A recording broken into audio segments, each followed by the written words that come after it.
Hey everybody, it's Glidercat and it's time to play. I've been playing a new game that I want to share with you and it's called Voxel Tycoon. The game is just now making its early access debut in Steam as this video is posted, so you can pick it up or wishlist it there. Voxel Tycoon's been under development for at least 4 years to my knowledge, and so they're still working on it. Now, before I get too far, I should mention that the developers granted my request for a press key so that I could put this content together for you. So my thanks goes out to them for that. This is a game I've been following for a very long time, and I requested a key a very long time ago and just got it recently, so super happy to see that. Now, to get started, let's take a look at the game's trailer, which I believe came out just a week before I sat down to create this video. It looks pretty cool. Here we go with the trailer.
Okay, so I think that's one of the best trailers I've ever seen in terms of explaining what the game is all about. It's done most of my job for me here in this first look video, but I do want to highlight that as shown in the trailer, Voxel Tycoon was built from the beginning to support mods, and there's already a dozen or more available, and I'm sure there's many more to come. And from what I can see, just playing it for several hours now, there's already a ton of things to do in Voxel Tycoon. And again, they haven't finished developing yet. It's moving into early access. I'm not sure how long they plan to keep it in early access, but it looks awesome now. It looks like a finished game, to be honest. There's just a few little things we'll touch on that need some polish, but I'm not sure, again, what they have planned during the early access period or how long that's going to last. But from what's in the game already, and then you add in the mod support and how that's going to just grow on its own organically in the modding community, I think this is going to be a very, very popular game for quite a long time, especially if you like these kind of transport simulation games. Since the trailer already did such a good job describing what the game is, let me tell you about my experience and what I've learned from playing it for those first several hours. Overall, I've been having a great time with the game, and you can catch my gameplay in the Voxel Tycoon Let's Play series that I'll be posting on the Glidercat channel. Now, at this point in the game's development, there's only a very short tutorial to get you started. Tutorial is going to walk you through the basics of harvesting natural resources on your map, things such as wood, coal, iron, stuff that we're kind of common. We're kind of used to those things, and there's some other resources too you'll find on the map. The tutorial then walks you through what you need to do to set up an initial transport route using trucks to get raw materials from the source where they are to the villages that ultimately need that, or businesses inside your villages that need it. And while it is short, the tutorial does do a good job of getting you started. It's really, really short. It's basically like, hey, here's a resource. Here's how you mine it. Here's how you set up a transit route. And you're on your own.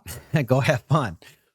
But so once I completed the tutorial, I set out to connect the raw resources that were on my map, which in my case were coal, iron, and wood, with the towns that were requesting them. And I began my game with 4 towns. Now, I'm not sure if every game starts out that way, But I had, yeah, 3 raw resources and 4 towns available in my starting region. Now, the way product demand works in this game is that a business will spring up in one of your towns, and you'll get a message saying that the business that just sprouted up requires a specific resource. So maybe it needs wood. And then you set out to create transit routes to take the wood from your natural resource location and move it over to the business that requires it. Now, initially, the businesses will only want the basic raw materials that you find on your map, the stuff like the coal and the iron ore. But as you progress in the game and you'll start to level up, new businesses are going to sprout up that require refined products. So, making these refined products is where factory building comes in. And there is factory building in Voxel Tycoon, which I think is super cool. So, for my current playthrough, the first refined product that a business requested from me was iron bars, right? And it's obviously made from iron ore and also happens to be made from coal. So, it's coal and iron ore to make iron bars.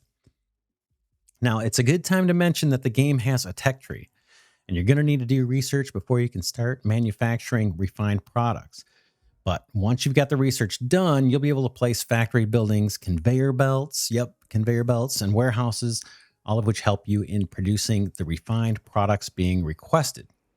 Now, if you're unable to provide the product or resource that a business is requesting, eventually that business will go bankrupt and disappear from the map.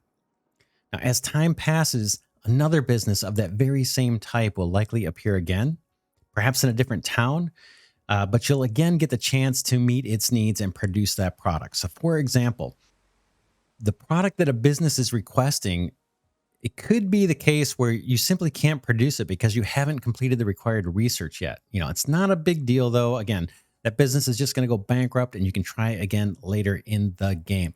So, in my example, like I mentioned, the first business that required an advanced product wanted iron bars. I couldn't produce those. It takes iron ore and coal, like I mentioned, to produce iron bars.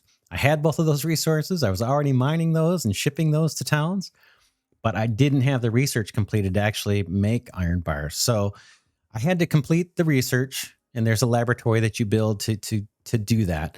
But that very first business that required iron bars, it stuck around for a while, and then it eventually went bankrupt. But then eventually in the game, I did complete that research. Another business sprouted up that wanted iron bars, and it was like nothing ever happened. So you don't have to worry too much about businesses going bankrupt, especially early on. It's more of a lost opportunity than a setback.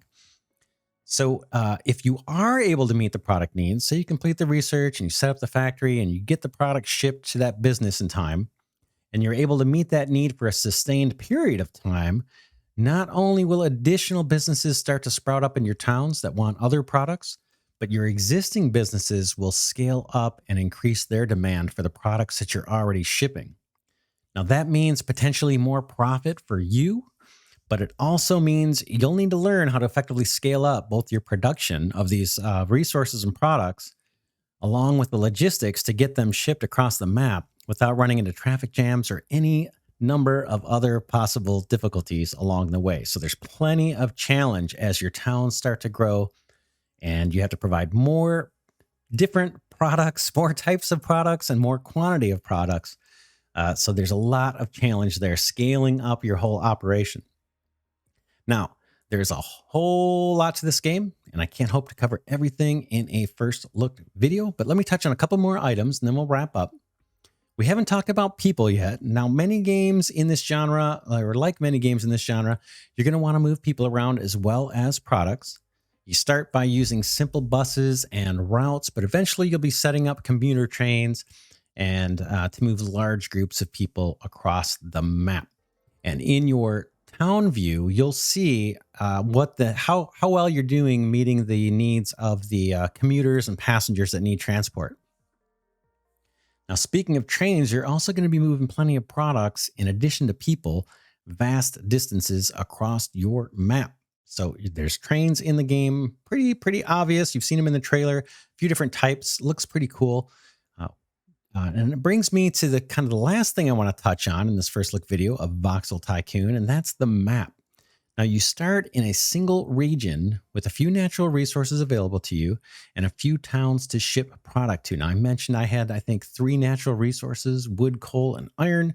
And I had four different towns, three which were close together and one which is a little farther away from the other three. And that's my opening region. That's how mine started. Now, you're only going to get so far with the first few resources that you find in your starting region. At some point, those initial resources are going to run out. There's a fixed quantity, so it's not infinite deposits. Although I think there is a mod that you can install which will give you infinite resources for your like coal deposits or iron ore deposits and things. But I think on the default setting, those resources will eventually be exhausted. But more importantly, and more important than just the resources you have being exhausted, the businesses that pop up in your towns, they're going to want resources that aren't present in your starting region. So in my example, I had coal, iron ore, and wood, and eventually a business sprouted up that wanted stone, and I didn't have stone in my starting region. So what do? Fortunately, the map in Voxel Tycoon is virtually infinite, and you can expand into new regions that offer both additional raw resources such as stone and copper, but also offer additional towns that are looking to grow and have their needs met. Now, it's not cheap to purchase new regions, but then again, what were you saving all that money you've been making for if not expansion? So you're going to have tons to do in Voxel Tycoon, and you'll have your hands full managing it all. There's no doubt. There's just a ton. As you scale up, more and more things are happening, more things to manage. But fortunately, you can pause the game at any time. And while the game is paused, you're able to set up transit routes, build your factories, reassign vehicles to new routes, replace vehicles. There's a lot of stuff you can do while the game is paused. So you're not, you don't have to feel like you're rushing. On the other side of that, there's 3 game speeds that you can pick from. So if things are moving a little slow, you can accelerate time as you need to. If you need to raise some cash before you can do further building, maybe you speed up the game to generate some more income. Hopefully you're in a profitable situation and you're not working yourself into a hole. But I know several times in my Let's Play so far that I've been working on, when I run out of cash, normally that's when I'm hitting the accelerator on the time, on the game speed or whatever, to raise more cash. Well, that about wraps it up for this first look video on Voxel Tycoon. Did I cover everything? Nope, not even close. But hopefully I piqued your interest enough for you to go check it out for yourself.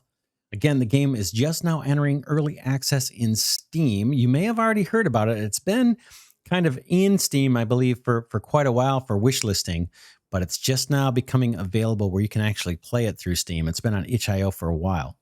And if you want to see more gameplay, check out my Voxel Tycoon Let's Play series. It'll be posting very soon after this video does. And if you want to learn about more cool games like Voxel Tycoon, be sure to check out the First Look playlist on the Glidercat channel. I'll put a link to that in the description, and it's full of new and upcoming games I think you'll be interested in. And you just might want to subscribe to the channel as well to catch more new games as I record content. I'm constantly researching new games and putting new ones on the channel. And with that, this is Glidercat signing off for now, saying thanks so much for watching. Really, I mean it. And I'll see you in the next one.